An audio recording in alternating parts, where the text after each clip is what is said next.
then we'll have 20 minutes for presentations and then 10 minutes for discussion, and I'll let her take it away. Okay. What's up? All right, hello. So I'm Julie, and I'm presenting on behalf of a group of 4 of us. My collaborators are Rafael Treviño here in the second row, Jennifer Willow behind the camera, and Emily Shaw. All right, so I am here to talk about our current attempts, so we haven't quite reached it, but our attempts to organize the ASL video collection that's currently at Gallaudet University.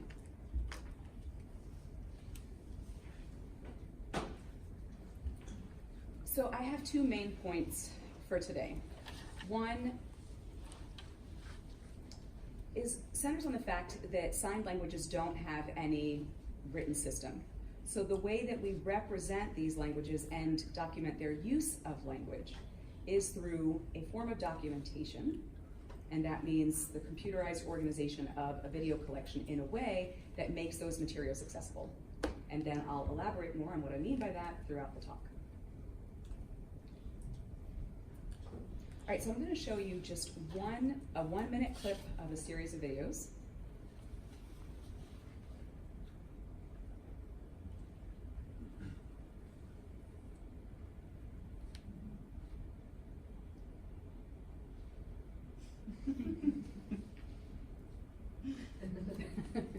That was my kid, the curly-haired one.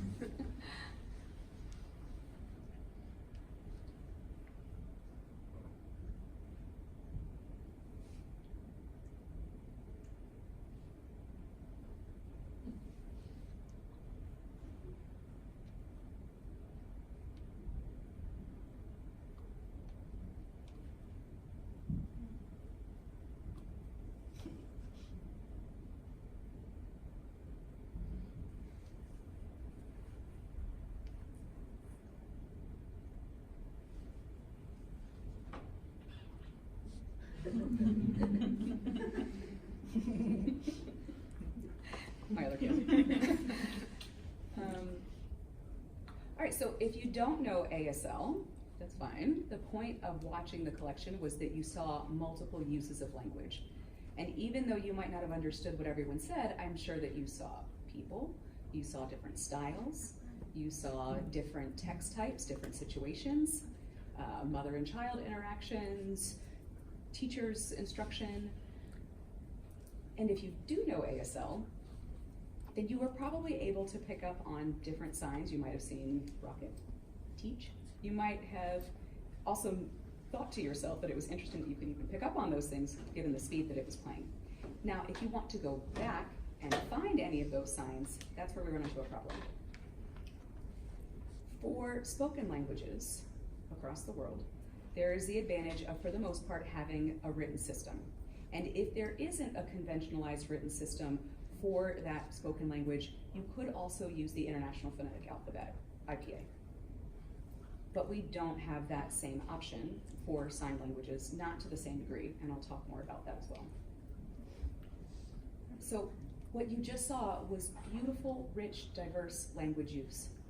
And typically, sign language linguists represent that like this. Yikes, right? Something's missing, isn't it? This is called glossing, and this represents only 15 seconds of what you just saw, and only of people's right hands. So I'll talk more about this as well.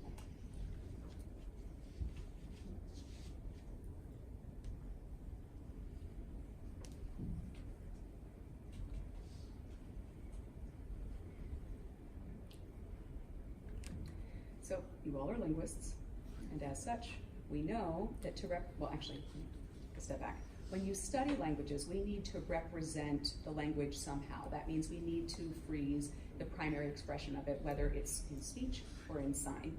We know that in both cases, they're ephemeral. We can't document them in their raw forms. We need to capture them in some way on a sheet of paper or in a computer so that we can search for words, so that we can count things, so that we can document patterns.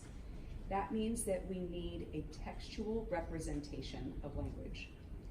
Now, for sign languages, typically we've used glossing, which you see on the far left. And my point here is that this is what we do just to document language for analysis, also called transcription. Now, sign languages have a pretty well conventionalized system for the phonological form, and we use notation for that. So for example, in the center panel here, you see me signing the word that's typically glossed as woman, and this symbol here, these symbols in the white box, is this notation system that was developed by William Stokoe. So it's called the Stokoe notation system to look at the form of sign. It's a very specific technical system. The average signer does not know this notation system. And on the far right, you might be surprised when I say that there are no writing systems for sign languages, but writing really in general is just a social convention. It's just a way for communities to share their language, share their ideas. And so communities already, sign languages are usually exist within the context of communities that already have a written form for their majority language. So we normally use whatever written form corresponds to the spoken language of the country where a sign language exists. But there was an attempt to create a writing system purely for sign languages. They're not widely used for any sign language around the world. So I'll go back and talk a little bit more about glossing. So again, as linguists, I'm sure you're familiar with the practice of glossing.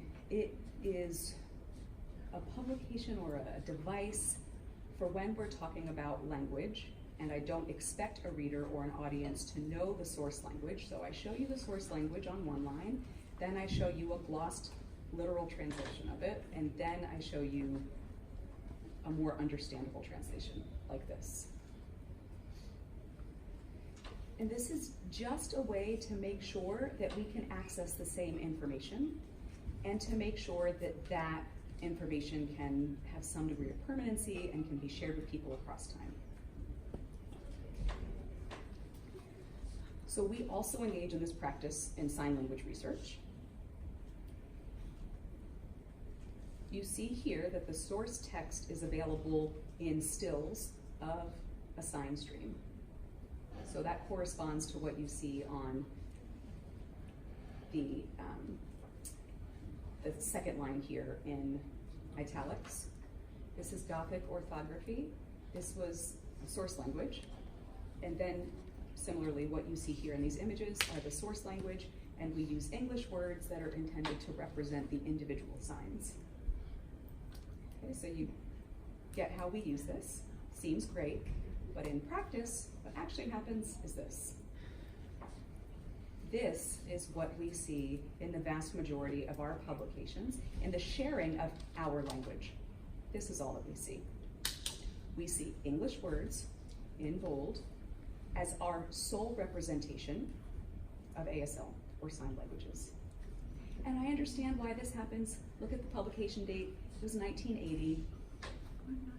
Film technology, camera technology is not as widely available as it is today. And so it was a huge undertaking to just plug a camera out somewhere, record someone, to even make pictures and publish them. So yes, it was such an undertaking that people relied on gloss. Yet, even in 2003, you see this practice continue, and you still see it continue in 2019. So whatever the majority language is that's used in a community is still used to translate the gloss of ASL or a sign language. No illustrations are typically used, stills are not used, so there is no direct representation of sign languages in the vast majority of our publications. And this glossing is not ASL. It is not a satisfactory representation, yet the practice persists.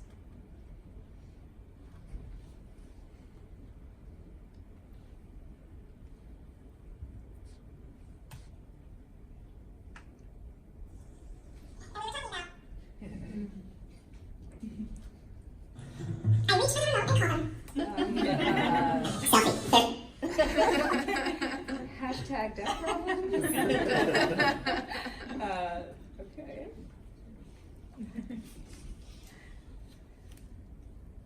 So what the last slide was supposed to indicate was that typically glossing is used as the representation. So what I tried to do was superimpose the original sign source in such a way that it takes priority, because it is the primary source. It is our language. Those are our stories. That is our culture. And we can't get away from glossing, though. I recognize its utility. I just want to put in perspective that it is meant to give access to our primary language, to the source language, and that's the only intent. So now I'll shift a little bit and talk about how we are trying to do this through our project, the Gallaudet University Documentation of ASL, GUDA, which I'll be referring to as GUDA. Now, if you don't know Gallaudet University, it is the only liberal arts university in the world established primarily for deaf and hard of hearing students. The use of sign language on campus is highly encouraged, and it's been around since 1864. Rafael was supposed to keep me on my toes with the year, because I always forget. So point is, it's been around for a long time. And the first ASL video was, first film footage of ASL was taken in 1913. So we have over 100 years of film documentation of ASL at Gallaudet University. There's a tremendous array of video sources from different settings, classrooms, campus presentations, and that's only at Gallaudet. There's certainly more films and more footage elsewhere.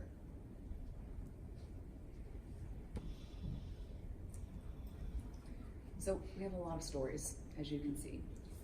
We don't even need to collect new stories because we have a lot, and I want to take care of those. And that's the intent of the GUDA project. So this is a sampling, this is the current situation that we're facing. There are thousands of videos scattered all across campus in different formats. And when I say different, I mean very different, because they're from different time periods. All of this amounts to the fact that these videos, while present, are inaccessible. Bird and Simons, in their publication about language portability, coined the term digital detritus. So there's a lot out there that's not really organized, not accessible, and we want to organize it and make it accessible.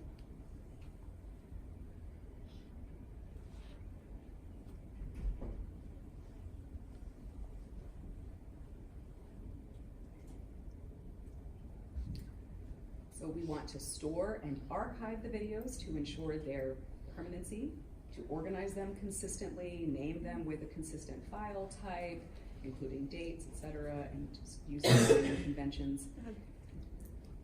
And then we're not just visual and auditory users, but we know that there are also people who are deaf and blind, hearing people who are blind, who are part of the signing community. So we want to make sure that these videos are accessible to a wide range of users.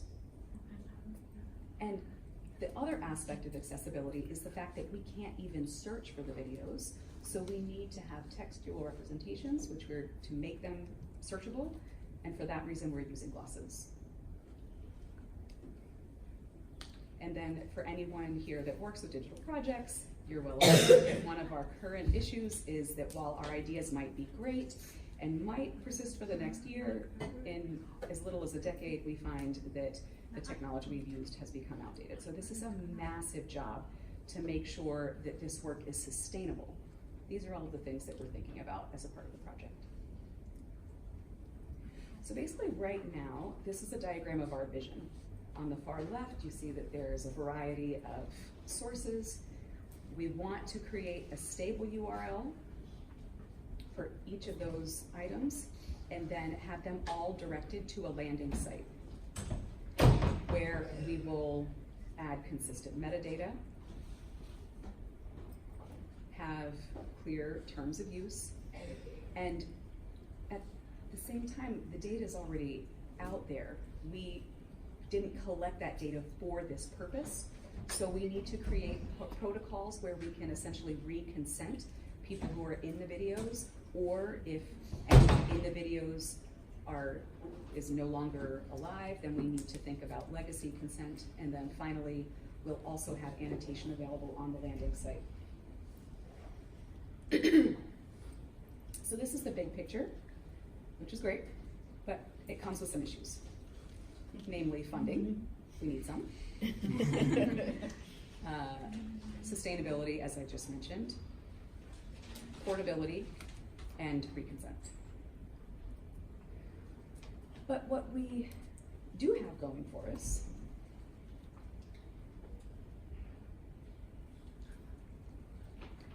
is a separate project called Slash, where they focused on taking videos from the 1990s. There were about 400 films of deaf children talking with their deaf relatives, deaf parents, or other members of the community.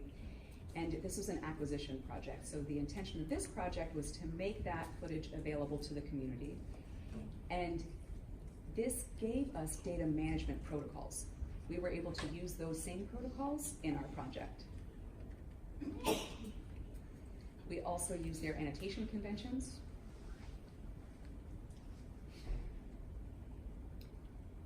And now, remember I talked earlier about glossing? We use ID glossing, which basically means there's a consistent gloss representation for a sign, just to make it machine readable so that you can search for a sign token based on a textual gloss. So Sign Bank keeps track of that ID glossing, and then we use those ID glosses in Elon when we annotate videos. This is an example of Elon, a screenshot of Elon. The ASL Sign Bank is directly linked. I'll show you a quick video of how this works. These are the different ID glosses. Now you see the video shows up here when someone clicks on each item. So that means I don't actually have to rely on the English representation. I can choose from a video, and unfortunately the video can't show up directly on one of the tiers, but you can at least check the video to make sure that the gloss is correct, and that means that you still have access to the primary information.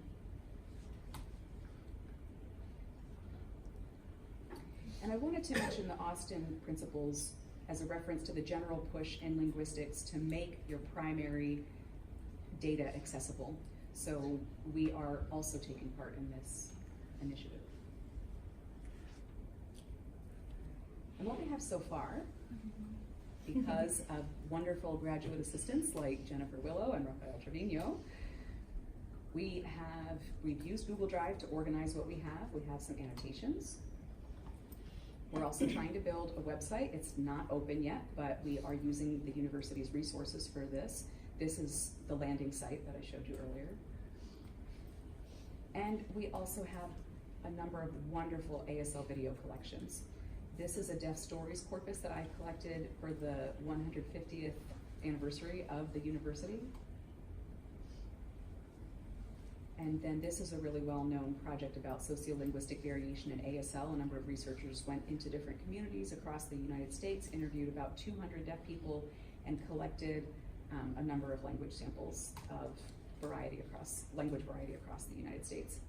And here are a number of screenshots of those videos. So the theme of the conference is public good.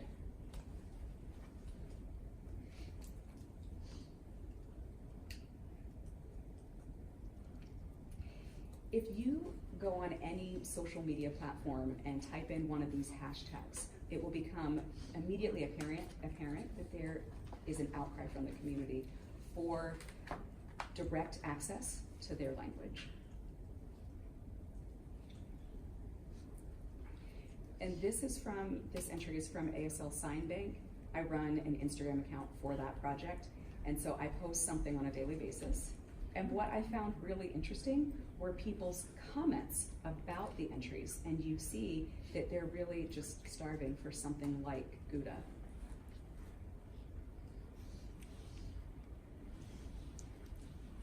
So this is one way to sign donut. This is a little bit of a gag reel. And then you see some comments here where people talk about their own language variation. So you see that there's a wide variety of ways that donut is signed across the United States. I don't have a way to really store this information anywhere. I mean, it's great that I have access to it through Instagram, but don't quite know what to do with it.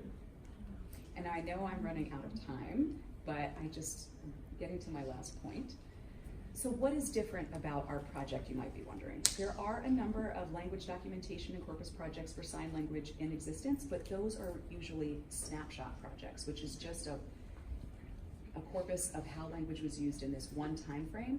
But this has the potential to be a monitor corpus, which means it's our first opportunity to really track language use across time. And also, we weren't collecting this data for the purpose of research. It was just a natural outgrowth from the community. So it's community generated and thus authentic. And as I mentioned earlier, it provides consistent access to primary ASL documentation. And it allows for deaf ownership. Some of you may have gone to YouTube and typed in ASL, and I would bet that you've gotten tons of hits, most of which are probably ASL students posting their homework, or people signing songs. YouTube is not for the deaf community of ASL users. So how do we have deaf ownership of our digital resources in ASL? And then of course, the applications are many, a few of which are listed here.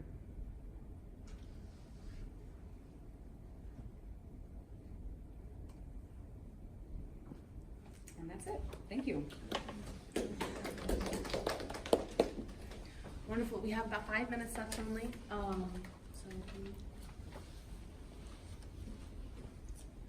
Amelia?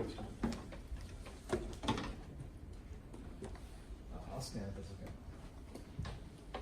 Can everyone in the audience that needs to see her see her? So, wonderful presentation, of course. My question for you is, one of the parts of the problem seems to be related to publication. Publications don't always allow for the use of images, even though, of course, right now we have plenty available. Right. So, online being a resource. So, as a lowly PhD student as myself, how can I advocate for allowing the use of different types of space to show images and these types of resources? That's a great question. And it's definitely something that we as a field need to address and give some real thought to. I'll be presenting at a conference this September where we'll specifically talk about how we can change current practices for this very type of thing. Because you're right, I think that most linguists don't realize just how pervasive the reliance on text is. They've really been so conditioned to think that, oh, okay, as long as it's in all caps, that's a sign. So it's almost become so much a part of our training that we've forgotten that it's not actually a sign. And so the community also needs to help figure out how to address this problem. One way is to allow for more space and to have images be printed. Another is to include links to a permanent space on the web. That's one way that you can save publication space, but then yet preserve access to the primary source. Thank you. Any other questions?